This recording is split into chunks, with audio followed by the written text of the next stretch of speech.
கிறிஸ்தவம் சமத்துவத்தை போதிக்கிறதாக கிறிஸ்தவங்க சொல்கிறாங்க. பிறப்பின் அடிப்படையில் எல்லாரும் சமம், மனிதர்களுக்குள் ஏற்றத்தாழ்வு கிடையாது, இந்து மதத்தில் இருக்கிற மாதிரி சாதி பாகுபாடு கிறிஸ்தவத்தில் இல்லை அப்படின்னு சொல்லி கிறிஸ்தவம் உயர்ந்ததுன்னு காட்டுறதுக்கு விரும்புகிறாங்க. ஆனால் அவங்களுடைய பைபிளை நீங்கள் எடுத்து வாசித்தா இவங்க சொல்கிறது எதுவும் உண்மை இல்லை அப்படிங்கிறத நீங்கள் புரிஞ்சுக்கலாம். அவங்க கடவுளை மனிதர்களை ஜாதி வாரியாக பிரித்து ஒரு இனம் உயர்ந்தது மற்ற இனங்கள் தாழ்ந்தவை அப்படின்னு சொல்கிறார். அது மட்டும் இல்லை, அந்த உயர்ந்த இனம் இன்னொரு இனத்தை அடிமையாக வச்சு அடித்து வேலை வாங்கலாம் அப்படின்லாம் கற்றுக் கொடுக்குறாரு அந்த கடவுளை.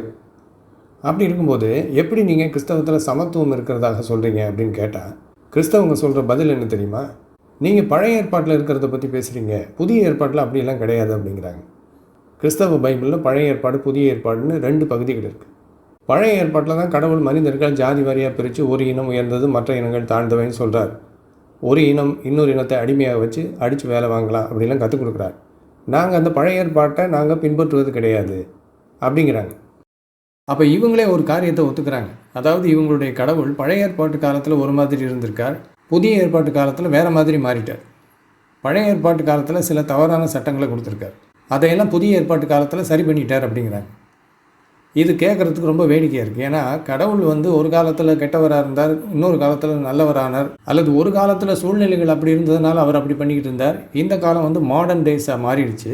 அப்போ இந்த நவீன காலத்துக்கு ஏற்ற மாதிரி அவர் மாறிட்டார் அல்லது சட்டங்களை மாற்றுறார் அப்படிங்கிறது ரொம்ப வேடிக்கையான காரியம். சரி, அது அப்படியே இருக்கட்டும். இவங்க சொல்கிற மாதிரியே பழைய ஏற்பாட்டு காலத்தில் ஒரு மாதிரி அவர் இருந்தார், புதிய ஏற்பாட்டு காலத்தில் அவர் மாறிட்டார். பழைய ஏற்பாட்டு காலத்தில் இருந்த சட்டங்களை இப்போ புதிய ஏற்பாட்டில் மாற்றிட்டார்னே வச்சுக்குவோம். இப்போ உண்மையிலே அந்த கடவுள் புதிய ஏற்பாட்டில் மனிதர்களுக்குள்ளே ஏற்றத்தாழ்வுகள் இல்லைன்னு போதிச்சு ஜாதி பிரிவினைகளை எல்லாம் ஒழிச்சிட்டாரா அப்படின்னு கேட்டால் ஆமான்னு சொல்லி புதிய ஏற்பாட்டிலேருந்து கிறிஸ்தவங்க ஒரு வசனத்தை காமிக்கிறாங்க. அதுதான் புதிய ஏற்பாட்டில் இருக்கிற கலாத்தியர் என்கின்ற புத்தகத்திலே 3ஆம் அத்தியாயத்தில் இருக்கிற 28ஆம் வசனம். இப்போ திரையில் பாருங்கள். கிறிஸ்தவர்களே இதை மேற்கோள் காட்டி எழுதியிருக்காங்க பாருங்கள் கமெண்ட்ஸ். கிறிஸ்துவ விவிலியம் யூதன் என்றும் கிரேக்கன் என்றும் இல்லை, அடிமை என்றும் சுயாதீனன் என்றும் இல்லை, ஆண் என்றும் பெண் என்றும் இல்லை, நீங்கள் அனைவரும் கிறிஸ்து இயேசுவுக்குள் ஒன்றாயிருக்கிறீர்கள் என்று விவிலியம் கூறுகிறது. கடவுளின் பார்வையில் மனிதர்கள் அனைவரும் சமமானவர்கள் அப்படின்னு இந்த கிறிஸ்தவர் சொல்கிறார். அடுத்து இன்னொரு கிறிஸ்தவர் இந்தியாவில் இருக்கிற கிறிஸ்தவர்கள் ஏன் ஜாதி பார்க்குறாங்க அப்படிங்கிறதுக்கு விளக்கம் கொடுத்துருக்கார். அவர் என்ன சொல்கிறார் பாருங்கள். கலாத்தியர் 3ஆம் அதிகாரம் 28ஆம் வசனம். யூதன் என்றும் கிரேக்கன் என்றும் இல்லை, அடிமை என்றும் சுயாதீனன் என்றும் இல்லை, ஆண் என்றும் பெண் என்றும் இல்லை, நீங்கள் எல்லோரும் கிறிஸ்து இயேசுவுக்குள் ஒன்றாக இருக்கிறீர்கள் அப்படின்னு அந்த வசனத்தை சொல்லிட்டு கீழே எழுதியிருக்கார்.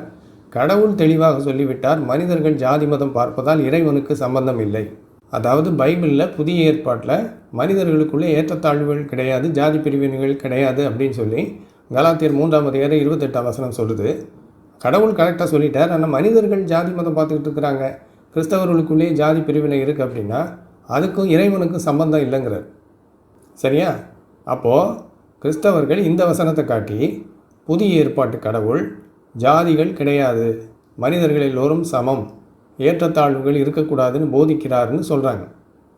ஆனால் உண்மையிலே அந்த வசனம் அப்படி போதிக்குதான்னு கேட்டிங்கன்னா இல்லை. இந்த வசனத்தை எழுதினது பவுல் என்பவர். இவர் இயேசு கிறிஸ்துவனுடைய அப்போஸ்தலர் அப்படின்னு சொல்லி பைபிள் சொல்லுது. அவர் இந்த வசனத்தை எழுதினது இந்த உலகத்தில் மனிதர்கள் ஏற்றத்தாழ்வுகள் இல்லாமல் சமத்துவத்தோடு வாழ வேண்டும் அப்படின்னு சொல்கிறதுக்காக இல்லை. அவர் இதை எதுக்காக எழுதுகிறார் தெரியுமா? நீங்கள் யாராக இருந்தாலும் இயேசுவை ஏற்றுக்கொண்டால் பரலோகம் போகலாம், அவ்வளவுதான்.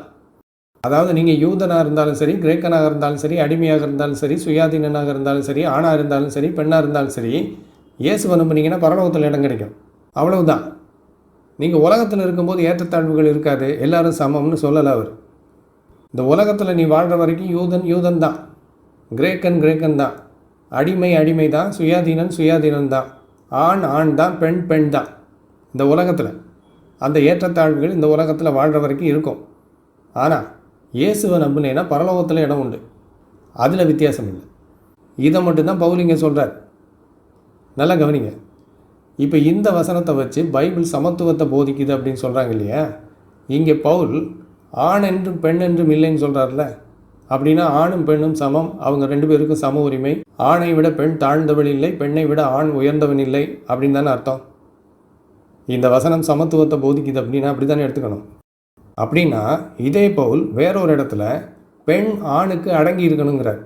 அதை பாருங்கள். 1 தீமோத்தேயு 2ஆம் அதிகாரம் 12ஆம் வசனம். உபதேசம் பண்ணவும் புருஷன் மேல் அதிகாரம் செலுத்தவும் ஸ்திரீயானவளுக்கு நான் உத்தரவு கொடுக்கிறதில்லை, அவள் அமைதலாக இருக்க வேண்டும். ஆணுக்கு பெண் அடங்கி இருக்கணும். உபதேசமெல்லாம் பண்ணக்கூடாது அப்படிங்கிறார். ஒரு பெண் ஆணுக்கு உபதேசம் பண்ணக்கூடாதுங்கிறார். அதாவது ஆணுக்கு உபதேசம் பண்ணுற உரிமை பெண்ணுக்கு கிடையாது. அப்புறம் எப்படி ஆணும் பெண்ணும் சமம் அப்படின்னு புதிய ஏற்பாடு சொல்கிறதாக சொல்கிறாங்க. கலாத்தியர் 3ஆம் அதிகாரம் 28ஆம் வசனத்தை வச்சு மனிதர்களுக்குள்ளே ஜாதி பிரிவினை கிடையாது, உயர்ந்தவன் தாழ்ந்தவன் கிடையாது, எல்லாரும் சமம்னு சொல்கிறதாக சொல்கிறாங்கல்ல. அதே வசனத்தில் தான் பவுல் ஆண் என்று பெண் என்றும் இல்லைன்னு சொல்கிறார். அப்படின்னா ஆணுக்கும் பெண்ணுக்கும் சம உரிமை உண்டு, 2 பேருமே சமம்னு தானே அர்த்தம். ஆனால் இங்கே பெண் ஆணுக்கு உபதேசம் பண்ணக்கூடாது, அவள் அடங்கி இருக்கணுங்கிற, அமைதலாக இருக்க வேண்டும். அப்புறம் எப்படி கலாத்தியர் 3ஆம் அதிகாரம் 28ஆம் வசனம் சமத்துவத்தை போதிக்குதுன்னு சொல்கிறாங்க? இங்கே பாருங்கள், பெண் ஆணுக்கு அடங்கி இருக்கணும், உபதேசம் பண்ணக்கூடாதுன்னு சொல்கிறார்ல, அது ஏன்னு சொல்லி அடுத்த வசனத்தில் விளக்கம் கொடுக்குறார். எண்ணத்தினால் எனில் முதலாவது ஆதாம் உருவாக்கப்பட்டான், பின்பு ஏவாள் உருவாக்கப்பட்டாள். கவனிச்சிங்களா? ஏன் பெண் ஆணுக்கு உபதேசம் பண்ணக்கூடாது, ஆணுக்கு அடங்கி இருக்கணும்னா, ஆணைத்தான் கடவுள் முதலாவதாக படைத்தார், பெண்ணை 2ஆவதாக தான் படைத்தார். கடவுளே படைக்கும் போது ஆணை உயர்ந்தவனாக பெண்ணை தாழ்ந்தவனாக படைச்சிருக்கார். அதனால பெண் ஆணுக்கு உபதேசம் பண்ணக்கூடாதுங்கிறார். இப்போ சொல்லுங்கள், கிறிஸ்தவ கடவுள் மனிதனை ஏற்றத்தாழ்வுகள் இல்லாதவராக படைச்சிருக்காருன்னு சொல்கிறாங்களே, இது எவ்வளோ பெரிய பொய் அப்படி. அதுவும் நீங்கள் படைப்பின் கதையை எடுத்து வாசிச்சிங்கன்னா, பழைய ஏற்பாட்டில் ஆதியாகமம் புத்தகத்தை எடுத்து வாசிச்சிங்கன்னா, பெண்ணை படைக்கிற யோசனையே முதல்ல கடவுளுக்கு கிடையாது. ஆம்பளையை தான் படைக்கணும்னு படைச்சார். அதுக்கப்புறமா அவன் தனியாக இருக்கிறானே யோசிச்சுட்டு, இவன் தனியாக இருக்க வேண்டாம் அப்படின்ட்டு பெண்ணை படைத்திருக்கிறார். அதாவது பெண்ணை படைக்கணும் அப்படிங்கிற யோசனை முதல்ல கிடையாது அவருக்கு, அப்புறமா தான் வந்திருக்கு. அப்போ இந்த பைபிளை எழுதின ஆதிவாசி கூட்டம் என்ன பண்ணியிருக்காங்க பாருங்கள், அடிப்படையிலேயே பெண்ணை தாழ்ந்தவளாக சித்தரித்து காமிக்கிறாங்க. அந்த அடிப்படையில் தான் பவுல் இங்கே சொல்கிறார், பெண் ஆணுக்கு அடங்கி இருக்கணும், உபதேசம் பண்ணக்கூடாது. அப்போ பைபிள் முழுவதுமே ஏற்றத்தாழ்வுகளை கற்றுக் கொடுக்குது, ஜாதி வாரியாக பிரிக்குது. இன்றைக்கி யூதர்கள் உயர்ந்தவர்கள்னு கிறிஸ்தவர்களே சொல்கிறாங்கல்ல, ஸ்பெஷலானவர்கள் கடவுளுக்கு முன்னால். ஏன் யூதன் என்றும் கிரேக்கன் என்றும் இல்லை அப்படின்னு புதிய ஏற்பாடு சொல்லுதுன்னு இவங்க தான் சொல்கிறாங்க. ஆனால் யூத இனத்தை கடவுள் ஆசீர்வதிக்கிறார், பாதுகாக்கிறார். அந்த யூதர்களுக்கு யாரெல்லாம் உதவி செய்கிறாங்களோ அவங்களையும் ஆசீர்வதிப்பாருன்னு சொல்லி தான் யூதர்களுக்கு சப்போர்ட் பண்ணுறாங்க கிறிஸ்தவர்கள். அப்புறம் எப்படிங்க கிறிஸ்தவத்தில் ஏற்றத்தாழ்வுகள் கிடையாது, பைபிள் சமத்துவத்தை போதிக்குதுங்கிறாங்க? அவங்க பைபிளோட அடிப்படையே தப்பாக இருக்குது. அவங்க கடவுள் படைப்பிலேயே எப்படி ஏற்றத்தாழ்வுகளோடு படைத்தது மட்டும் இல்லை, அதுக்கப்புறமா ஜாதிகளின் அடிப்படையில் மனிதர்களை தரம் பிரிச்சிருக்கார். அப்போது கலாத்தியர் 3ஆம் அதிகாரம் 28ஆம் வசனம் மனிதர்கள் எல்லோரும் சமம்னு போதிக்கலை. இயேசுவை ஏற்றுக்கிட்டேன்னா எல்லோரும் பரலவும் போகலாம். ஆனால் இந்த உலகத்தில் நீ வாழ்கிற வரைக்கும் யூதன் தான், கவுண்டர் தான். இதைத்தான் சரியாக புரிஞ்சுக்கிட்டு இந்திய கிறிஸ்தவர்கள் நாடார், வன்னியர், உடையார், அகமுடையார் அப்படிங்கிற ஜாதி அடையாளங்களோடு வாழ்ந்துக்கிட்டு இருக்கிறாங்க. அப்போது இந்திய கிறிஸ்தவத்தில் இருக்கிற ஜாதி பிரிவினையை நீங்கள் நீக்கணும்னா பைபிளை நீங்கள் மாற்றணும். அதை விட்டுட்டு பைபிள் சமத்துவத்தை போதிக்குது அப்படின்னு கூவிட்டு இருந்தீங்கன்னா ஒரு பிரயோஜனமும் கிடையாது.